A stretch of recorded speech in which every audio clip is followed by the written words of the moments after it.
धीरे बोलो, कोई सुन ना ले। ये बात हम सब के कानों में पड़ी होगी और हमारे मुंह से भी निकली होगी, लेकिन सोचने की बात यह है कि ये वाक्य कब कब हमारे मुंह से निकलता है और कब कब हमारे कानों में पड़ता है, क्योंकि ऐसे कम ही गुप्त राज होते हैं जो हम दूसरों के कानों में पड़ने नहीं देना चाहते। अक्सर परिवार में अशांति का कारण हम स्वयं ही होते हैं। हम इस बात को देख पाए भले ना देख पाए, पर ये असल सत्य है, क्योंकि जाने अनजाने मूर्खतावश हम खुद ही अपनी वो बातें दूसरों को बता देते हैं जो हमें कभी नहीं बतानी चाहिए। और वही बातें जो जाने अनजाने हमने किसी दूसरे के सामने बता दी थी, वही हमारे दुख का कारण बन जाता है, वही हमारे झगड़े का कारण बन जाता है। और फिर बाद में हमें पछतावा होता है कि मुझे ये बात किसी को बतानी नहीं चाहिए थी। मेरी ही गलती हुई कि मैंने जाने अनजाने ये बात सभी को बता दी। इसीलिए आज की जो बौद्ध कहानी मैं आपको सुनाने वाला हूं, उसे सुनने के बाद आपको 7 ऐसी बातें पता चलेंगी जो आपको कभी किसी को नहीं बतानी। ये जो 7 बातें हैं जो आपको किसी को नहीं बतानी, क्यों नहीं बतानी, इसके पीछे का तर्क भी मैं आपको दूंगा। और इन 7 बातों के अलावा अगर आपको लगता है कि कोई बात ऐसी है जो मुझसे छूट गई या मैं नहीं बता पाया, तो कमेंट सेक्शन में जरूर बताना। इससे पहले कि आप इस बौद्ध कहानी में खो जाएं, इस चैनल को सब्सक्राइब जरूर कर लें। तो चलिए कहानी शुरू करते हैं। एक समय की बात है, एक नगर में रिंकू नाम का एक युवक रहता था। वो युवक बहुत गरीब था, कुछ पैसा नहीं था उसके पास। 2 वक्त की दाल रोटी भी बड़ी मुश्किल से उसको नसीब होती थी। किसी काम की तलाश में दिन रात खोज करने पर भी उसे कोई काम नहीं मिल रहा था। फिर एक दिन उसने अपनी पत्नी के सामने अपनी सारी समस्या बता दी। उसने अपनी पत्नी को कहा कि मैं जिस जगह भी काम मांगने के लिए जाता हूँ तो हर कोई मुझे ये कहकर काम नहीं देता कि हमारे यहाँ काम की जरूरत नहीं है। मैं काम की तलाश कर करके थक चुका हूँ। मुझे समझ नहीं आता कि मैं तुम लोगों का पेट कैसे भरूंगा, अपने बच्चों को कैसे पालूंगा, और ये चिंता मुझे दिन रात खाए जा रही है। ये सुनकर उसकी पत्नी ने कुछ सोचकर कहा कि तुम एक आदमी के पास एक बार ही काम मांगने के लिए जाते हो, और जब वो काम नहीं देता तो तुम दोबारा उसके पास जाते तक नहीं हो। अगर तुम्हें उनसे काम लेना है तो तुम्हें हमदर्दी जतानी होगी, तुम्हें उनसे हमदर्दी हासिल करनी होगी, अपनी गरीबी दिखानी होगी, ताकि वो लोग तुम्हारी मजबूरी समझकर तुम्हें काम पर रख लें। इसीलिए शर्म मत करो, उन्हें अपनी मजबूरी बताओ, अपनी गरीबी बताओ, और इसी उपाय से तुम काम पा सकते हो। ये बात रिंकू के मस्तिष्क में बैठ गई और अगले दिन काम मांगने के लिए वो उसी सेठ के पास जा पहुंचा जहां पर वो पिछले दिन काम मांगने के लिए गया था। लेकिन इस बार उसने हाथ जोड़कर उस सेठ से प्रार्थना की, उससे विनती की कि वो बहुत गरीब है और उसे काम की बहुत आवश्यकता है। वो जो कुछ भी उसे देंगे वो उसमें संतुष्ट हो जाएगा, पर कृपया करके मुझे अपने यहाँ काम पर रख ले। उसकी ये हालत देखकर उस सेठ ने उसे अपने यहाँ काम पर रख लिया। वो रोज वहां पर काम पर जाने लगा। अंदर ही अंदर वो खुश तो था कि उसे काम तो मिला, लेकिन उसे वेतन दूसरे लोगों से कम मिलता था। वही काम जो दूसरे लोग कर रहे थे उन्हें ज्यादा वेतन मिल रहा था और इसे कम वेतन मिल रहा था। जब इस बारे में उसने अपने सेठ से कहा तो सेठ ने कहा कि देखो भाई, तुम्हें काम की जरूरत थी, मैंने तुम्हें काम दिया, मेरा धन्यवाद करने की बजाय तुम मुझसे शिकायत कर रहे हो, ये कैसी भलमनसाहत है। ये सुनकर रिंकू वहीं पर चुप हो गया। बात कहीं ना कहीं सत्य थी, सच थी। सेठ ने तो उसे उसकी मजबूरी के हिसाब से ही काम दिया था और इसीलिए वो उसे अपने अनुसार ही वेतन देता था। लेकिन धीरे धीरे उसने ये बात अपने सगे संबंधियों और अपने दोस्तों को भी बताना शुरू कर दी कि उसका सेठ कैसा आदमी है और उसे कितना वेतन देता है। समय बीतता रहा और रिंकू पूरी लगन के साथ अपना काम करता रहा। लेकिन अब परिस्थितियां बदलने लगी थी। सेठ अब रिंकू से दूसरे लोगों से ज्यादा काम लेता था और उनसे कम वेतन उसे देता था। ये बात रिंकू के मन को बहुत खलती थी। वो दूसरों से ज्यादा मेहनत कर रहा है और उनसे कम वेतन पा रहा है। इससे उसके आत्मसम्मान को बहुत गहरी चोट पहुंची। अब धीरे धीरे उसका मन अपने काम से हटने लगा। उसका मन काम में लगता ही नहीं था। जाहिर सी बात है कि ऐसी जगह किसका मन लगेगा जहां आदमी को अपने आत्मसम्मान के साथ समझौता करना पड़े। इसीलिए जल्द ही उसने अपना काम छोड़ दिया और वो घर पर आकर खाली बैठ गया। अब उसके पास घर का खर्चा चलाने के लिए भी पैसे नहीं बचे थे।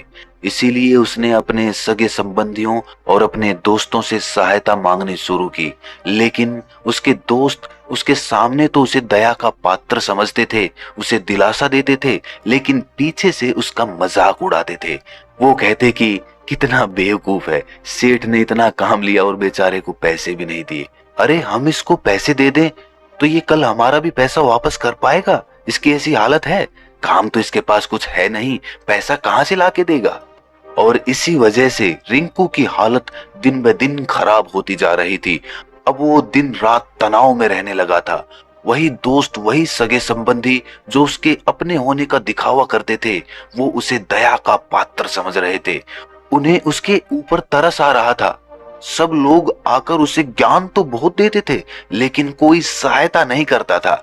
और अक्सर ऐसा ही होता है, ज्ञान देने वाले तो बहुत मिल जाते हैं, लेकिन मदद करने वाले, उंगली पकड़कर, हाथ पकड़कर आगे चलाने वाले कितने लोग मिलते हैं।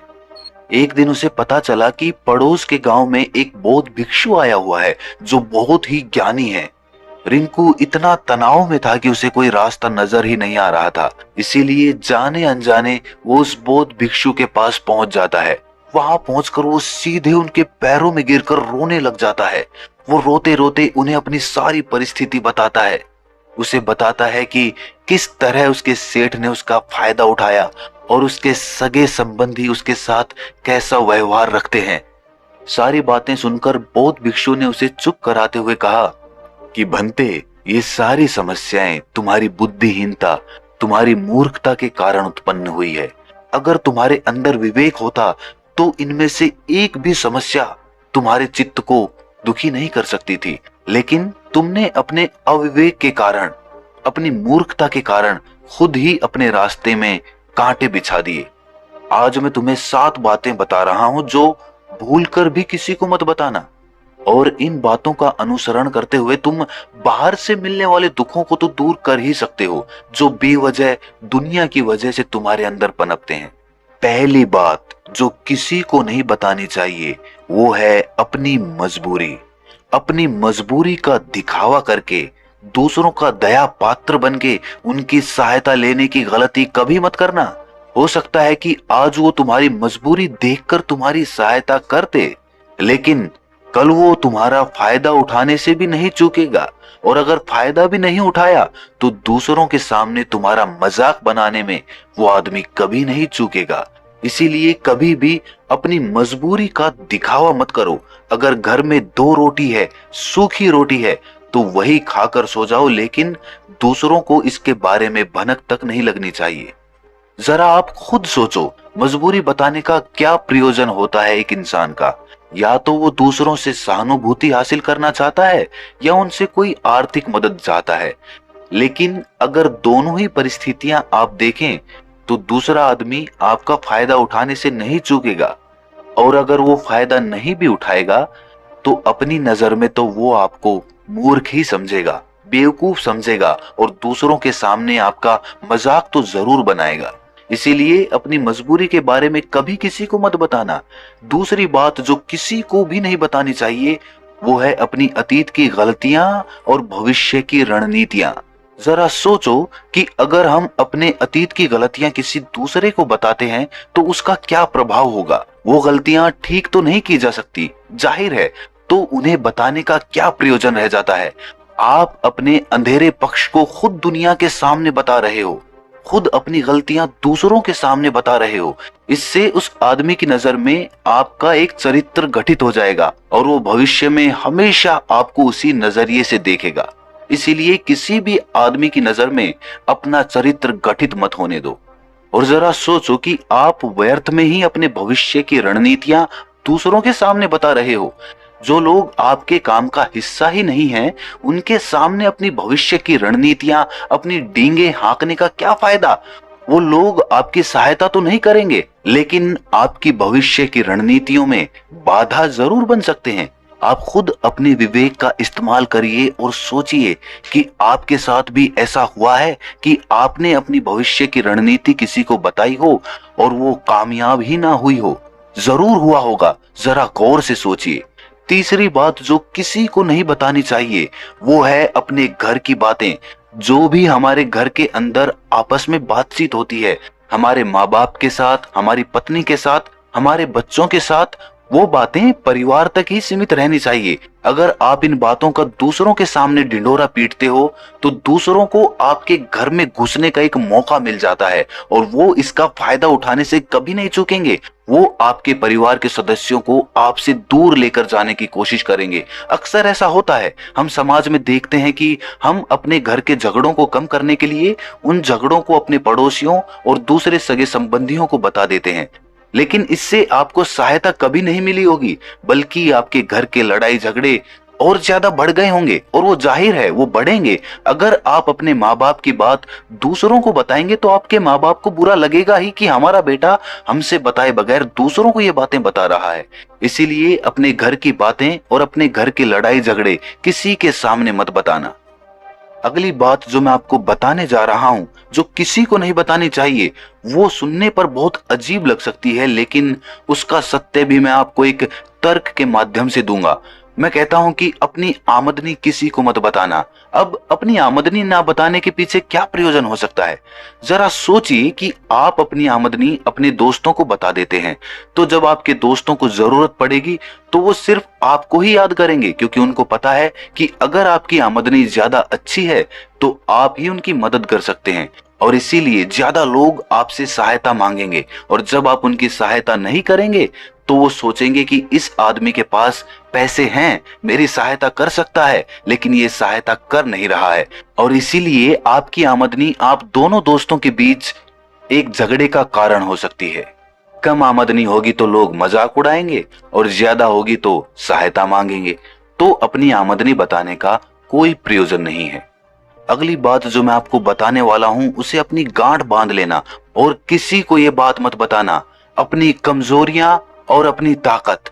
अक्सर इंसान को पता नहीं होता है कि उसकी कमजोरी या उसकी ताकत क्या है, लेकिन अगर आपको अपनी कमजोरी और अपनी ताकत पता है तो पहली बात तो आप बहुत ही बुद्धिमान आदमी हैं, और दूसरी बात कि आपको ये बातें किसी से साझा नहीं करनी है, क्योंकि अगर आपकी कमजोरियां दूसरों को पता चल गई तो वो आपकी कमजोरियों का फायदा उठाएंगे, और अगर आपकी ताकत पता चल गई तो वही ताकत आपकी कमजोरी बन जाएगी, क्योंकि वो ताकत दूसरे आदमी को पता है और वो ताकत की काट भी ढूंढ ही लेगा। अपनी कमजोरी और अपनी ताकत अपनी पत्नी या अपने पति को भी नहीं बतानी चाहिए, क्योंकि इसके बाद आपको घर में उनसे हमेशा दब के रहना पड़ेगा। अगली बात जो किसी को नहीं बतानी चाहिए वो है अपने मित्र और अपने शत्रु। आप अपने मित्रों के बारे में अगर दूसरे लोगों को बताएंगे तो वो आपके मित्रों के साथ अपनी घनिष्ठता बनाकर आपको धोखा दिलवा सकते हैं। आपके गहरे मित्रों को आपसे दूर करने का प्रयास कर सकते हैं। अक्सर आम आदमी ऐसा नहीं करता, लेकिन आपके दुश्मन ऐसा करने की कोशिश कर सकते हैं। और दूसरी तरफ आपके शत्रु का भी किसी को नहीं पता लगना चाहिए, क्योंकि आज जो आपका मित्र है अगर कल वो आपका दुश्मन हो गया तो वो आपके दुश्मन के साथ ही मिलकर आपको परास्त कर सकता है, आपको धोखा दे सकता है। इसीलिए अपने सबसे अच्छे दोस्तों को भी अपने दुश्मन के बारे में कभी मत बताना। अगली और आखिरी बात कहना चाहता हूं कि जब तुम दान करते हो तो दान के बारे में भी किसी को मत बताना, नहीं तो दान करना व्यर्थ हो जाता है, बेकार हो जाता है। जब आप अपने दान का ढिंढोरा पीटते हो तो आप ये बता रहे हो कि मैं कितना बड़ा दानी पुरुष हूं, और ये आपके अंदर एक अहंकार निर्मित करेगा। इसीलिए दान गुप्त रूप से किया जाए उतना ही अच्छा होता है, उतना ही फलदायी होता है। जब आपका बायां हाथ दान कर रहा हो तो दाएं हाथ को भी ना पता चले कि बायां हाथ दान कर रहा है। ये 7 बातें जो बौद्ध भिक्षु ने रिंकू को बताई, इनमें संसार के सभी सिद्धांत छिपे हुए हैं। इन बातों का अनुसरण करते हुए आप अपने घर में सुख शांति बना सकते हैं और घर के झगड़े हमेशा के लिए दूर कर सकते हैं। आप इन बातों के बारे में अपने विवेक से भी सोचेंगे तो आपको ये बातें सच मालूम पड़ेंगी। और हमारा कहानी सुनाने का मकसद यही है कि आपका विवेक जागृत हो, आप खुद उन बातों के बारे में सोचें जो हम आपको बता रहे हैं, और अगर हम गलत हैं तो आप कमेंट सेक्शन में वो बात जरूर बताएं जिस पर हम गलत हैं। और इनके अलावा भी अगर आप कुछ जानते हैं तो उन बातों को भी कमेंट सेक्शन में जरूर डालें। तो दोस्तों कैसी लगी आपको ये कहानी कमेंट सेक्शन में जरूर बताना, और अच्छी लगी तो इस चैनल को सब्सक्राइब जरूर कर लेना। तो मिलते हैं अगली कहानी में, तब तक के लिए अपना ख्याल रखें।